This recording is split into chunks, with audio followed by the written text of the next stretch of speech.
नमस्कार मित्रांनो, कवी कट्टा सिरीज मध्ये आपलं सहर्ष स्वागत। आज आपण बघणार आहोत चौथी कविता। तर ही कविता बघण्याच्या आधी तुम्ही चॅनलला अवश्य सबस्क्राईब करा, लाईक करा, कमेंट करा आणि कविता शेअर करा। त्याचबरोबर पहिल्यांदा तुमच्या स्क्रीनवर व्हिडिओ येण्यासाठी बेल आयकॉन दाबा। माझ्या कवितेचं शीर्षक आहे जन्म देती आई। जन्म देते आई, आईच विठाई, आई सर्व काही आहे माझी। आईच पंढरी तुकाची सावरी, ज्ञानोबा मावरी माझ्यासाठी। तीच माझी वारी, अभंग ही तीच, वारकरी मीच आयुष्याचा। रूप ही आईचे आहे सावळेच, दिसे विठ्ठलच तिच्या मंदी। पंढरीचा नाथ तिच्यात पाहतो, तिलाच भजतो सर्व काळ, तिलाच भजतो सर्व काळ। धन्यवाद। चला तर मग आपण ही जी काही कविता आहे ती कविता समजून घेऊया।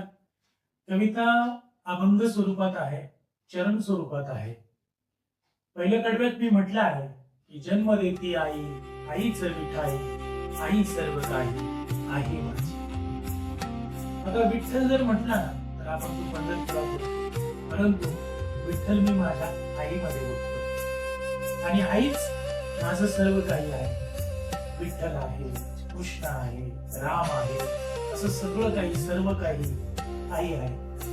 दुसऱ्या कडव्यामध्ये आईच पंढरी तुकाची सावली, ज्ञानोबा मावली माझ्यासाठी।